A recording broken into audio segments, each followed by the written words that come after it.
Hello friends, welcome back to my YouTube channel.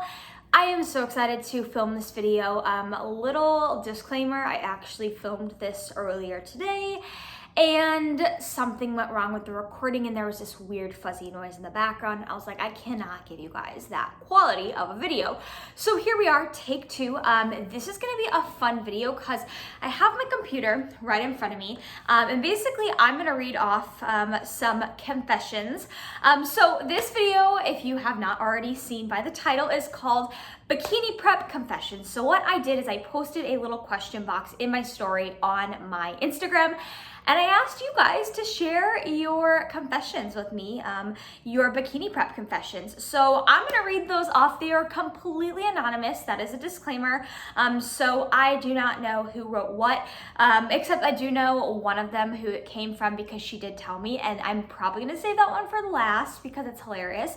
And then at the end, I will share some of my confessions as well that I can kind of think of because I have competed 5 times. For those of you who are new here, you can go back in my YouTube. I have a couple competition day, show day vlogs. But anyways, I'm gonna cut straight to the chase and we're gonna get right to these fun confessions. So hopefully you enjoyed this video. Sit back, grab your coffee, grab your tea, grab your water jug, or do your cardio if you're doing your cardio. Tag me if you're doing your cardio while you watch this video. Do not blame me if you laugh while you're on the treadmill and you accidentally wipe out. Just a disclaimer, this video could be potentially funny. However, all right, let's go ahead and let's cut straight to the chase. Again, these are completely anonymous. I don't know who submitted them, except the one I'm sharing at the very end because she told me. So anyways, okay. So, first one. Every time I travel, I get myself a sparkling water to settle my stomach because I get bad motion sickness. This summer, I was prepping for my first show and was also traveling across the country by myself to meet some friends. Well, you go, girl. I managed to stay on track through the whole 10-day trip. I was so proud. However, during my half asleep travel home, I wandered through the airport early in the morning searching for fizzy water. And I bought myself a can of San Pellegrino, which I assumed was just plain old flavored fizzy water. I drank the whole can before realizing it wasn't just plain water. It had 33 grams of carbs and it was a low carb day. So I drank more than half of my carbs for the whole day. Thank God I passed out and slept on the plane to distract me from eating because holy crap, I would have starved. Yeah, that would be one of those things. I would have just been like so mad at myself. I have this fear of, I don't know if you guys have this fear, but I'll get like a Gatorade Zero or a Powerade Zero or even a diet soda. And I feel like I always find myself like double, triple checking the label because I have this fear that I'm gonna like not get a diet soda or like get a regular Gatorade instead of a Gatorade Zero and then not realize it until I drink the whole thing. And that's a lot of carbs to consume. Like if you drink a whole big like Gatorade and it's not a Gatorade Zero, that's like easily could be 60 carbs. That's a lot. And I don't like to drink my calories. So, well, you survived. That's the good news, but that's unfortunate. But anyways, that was the first confession. Okay, moving on to the second one. This is very short and I think a lot of people, myself included, can definitely relate to this. Even still, and I'm in improvement season. Not even gonna lie, I totally did this earlier. After every meal, I licked the plate. Every macro counts. Girl, I am right there with you. Like I said, did it earlier today. Every macro counts. I will absolutely lick. Not the plate, because I usually don't eat off of a plate. It's more so like a Tupperware. But I definitely, like every macro counts. I will wipe that bad boy clean. And I think a lot of you guys can probably relate to that. Okay, number 3. I frequently found myself licking the plate after meals. Okay, another one. See, it's more common than we think. Okay, so I frequently found myself licking the plate after meals. Licked a sharp knife more than once. But one time I went too far and when I spilled some food onto the edge of my hot pan, I thought it would be a good idea to lick that too. Yeah, that doesn't sound very pleasant. So it sounds like you probably burned your tongue, and I think it's like, I don't know if you guys have ever had like a really hot food that like burns your tongue, but it's annoying because it like fries your tongue, and then I feel like it fries your taste buds too, and then you can't taste anything. And I feel like that's part of the prep that's like exciting, is to be able to like taste and savor the little food that you do get. So that sounds unfortunate. I'm definitely guessing that you learned your lesson. Okay. Next one. I once almost stabbed my sister in the hand with a fork because she was going to steal a fry from my Tupperware, which had been measured out. I think all of us competitors and those who just track our macros in general can probably relate to this one too. We have all probably been, in that position where we have our meal made and then, I don't know, your best friend or your sister or your mom or your grandma, heaven forbid, wants to try a piece of what you eat. Except if you're me, most people are turned off by my meals. Like in my family, they look at my meals and they're like, well, what are you eating? But I think we've all been there where somebody like wants to try what we're eating and it's like, oh, like how do you explain to somebody, like, no, you don't want to come across as rude, but it's like, oh, I already weighed, measured, put so much effort into this meal. Like, no, you can't have one. That's hard. That's hard to explain for sure. Okay, next one. On my last show day of the season, I slept weird and got tan on my face that makeup only partially covered. The tan, the lovely tan on show day. That's rough.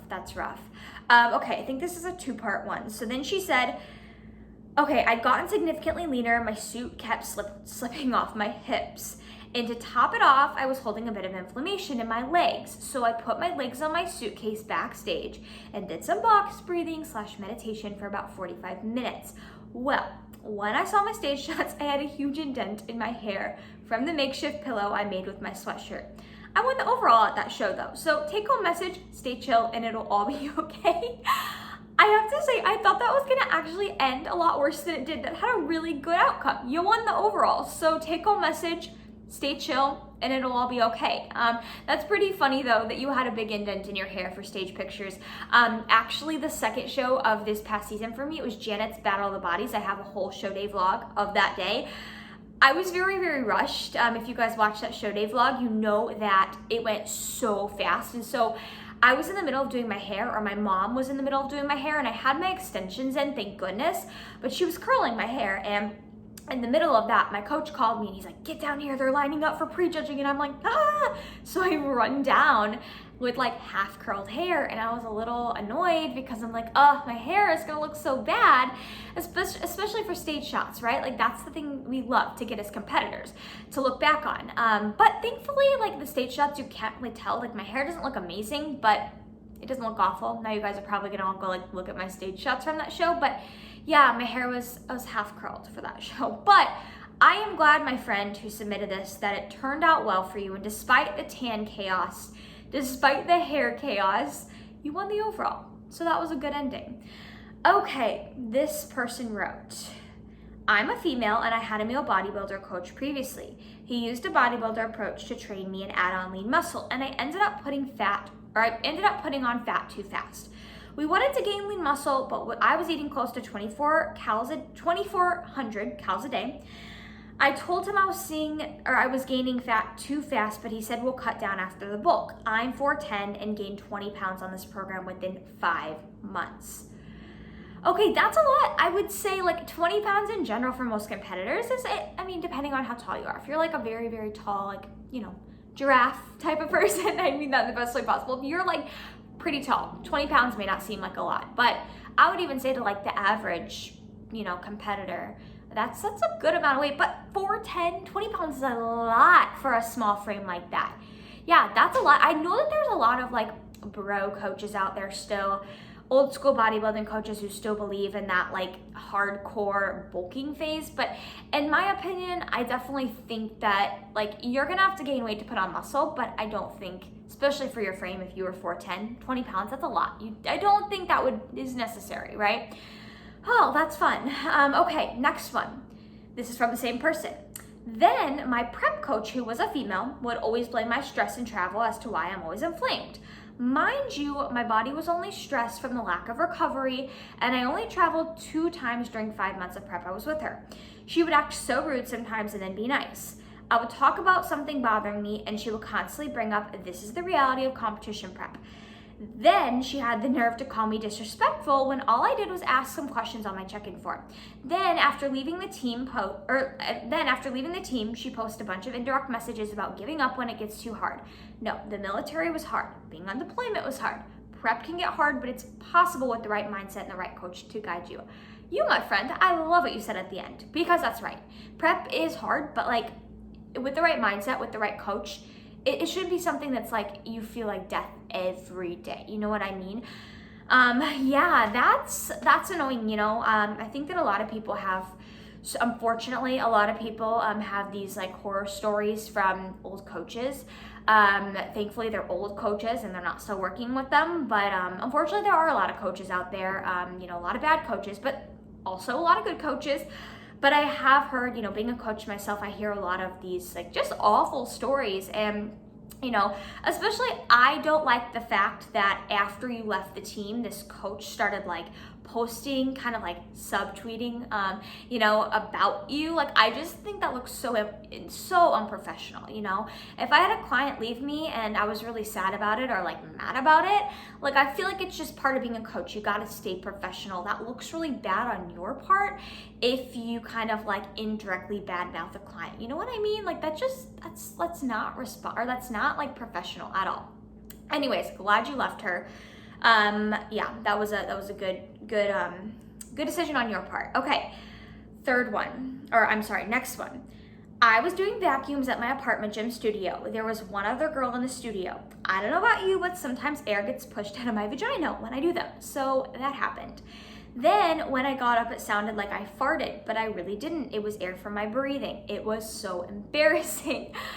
That one made me laugh. Okay, yeah, I mean, I can't say that's happened to me, but I just have to say, like, it was only you and one other girl, so it's like, it would be different if it was you and like a couple other people in the same room, right? Because then you kind of like pretend it was somebody else, but if it's just you and one other person, it's like, what do you do? What do you do? In that case, I would just, I guess, put on my headphones and like act like I didn't hear, maybe not make eye contact, and then hope it wasn't somebody I saw all the time at my apartment. That would be even more awkward. But oh my gosh, prep things, right? Okay, next one. My coach had someone come to help me pose, and neglected to tell me that it was $100. Then I was taught the wrong posing, and I wasn't told that I would have to do a T-walk, so I was pretty lost on stage and just winged it. To top it off, she last minute said she couldn't come to my show anymore. Still a great day, but needless to say, that was my only show with her, LOL. Well, she sounds lovely. Just kidding. Yeah, to have somebody like help you, to send somebody to help you with your posing and then like not tell you that you're gonna have to pay $100, that's, I mean, let's be honest, $100 is not that, like, that's not, I mean, that's not that inexpensive, you know? That's a good chunk of money. And so, I mean, that's annoying that she didn't tell you that, and then she just like didn't show up at your show last minute. That kind of sucks too. Like, I get, you know, I'm human, like I get things come up, you know, family emergencies, travel emergencies, but yeah, that is kind of unfortunate. So I am sorry, my friend, that happened to you. Hopefully you've learned the correct posing since then. Okay. Next one. I ate my pre-workout rice cake and I must have dropped a piece on the locker room floor. Halfway through my lift, I went back in for something, saw the piece of rice cake on the floor, ate it without question. I'm laughing. I want to say I'm laughing because this is something I would probably do if I was desperate. But like, I don't know. I guess it would depend on the type of gym, right? Like, some gyms are just kind of gross. Some gyms are really bougie and like super clean. So if it was maybe a super clean gym, I don't know, maybe I'd do it. But that's so funny. I mean, that goes back to every macro counts, right? You drop a piece of your rice cake and you're gonna eat it because it's every macro counts. I think I did that back in prep, but it was just, I dropped it on like my apartment floor. And so that's a little different. I mean, normally I'm not like a floor eater. If something falls on the floor, I won't eat it. But when it's like you weigh something out, you measure something out, and then it falls on the floor, it's like, it's so annoying. It's so annoying. The things we do on prep. Okay, now this is the last one I'm gonna share from one of you guys before I share my couple of confessions. And like I said, in my opinion, this may take the cake. So here we go. Sit back. Brace yourself. When I got my first spray tan, all the girls had shower caps and I didn't have one, but I saw a plastic bag thing on the table that looked like a shower cap. I just assumed that that's what it was, since it looked very similar to everyone else's, except it was just taller and skinnier. Okay. Then the tanning girl then walks up to me to start my tan and goes, "Oh my God, take that off your head. That is not a shower cap. That's for the guys when they get their spray tans." So basically, I put a dick cap on my head and stood there naked while everyone just looked at me and didn't say anything.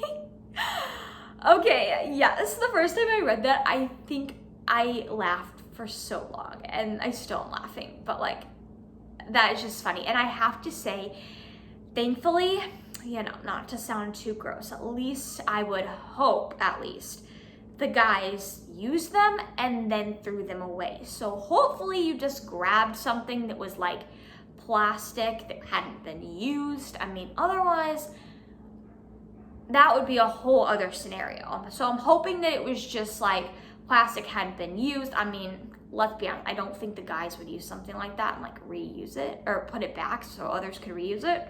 Seems a little unsanitary to me, but yeah, that's pretty freaking funny. Gosh, like some of these first show stories, like if you just sit there and think back to your first show, do you ever just like laugh or shake your head or do a little bit of both? Because I definitely do. I definitely do. Okay, so those were all the confessions from you guys. So as promised, I am gonna share a few of mine. I'm trying to think like if I really have anything that's super funny. Okay, so I would say I'll share a couple. The first one I'm going to share is the most recent. So, like, I'm not in prep anymore. I'm 11 weeks into my improvement season, but I remember at the beginning of this prep this past year, it was probably around like April, right? I made a big bowl of oats, measured everything out, weighed everything out, right? And I had to eat on the go, so I had to take it in the car with me. And I didn't put it in a Tupperware with a lid. I just had it like in a bowl, like a cereal bowl, right? I was just gonna eat it as I was driving. So I put it on the floor of my car, and I lived in an apartment. Well, I still live in an apartment, but this was a different apartment at the time. And you know, to go down the ramp, like my car had to go down a ramp to get to the bottom because I was on the 5th floor.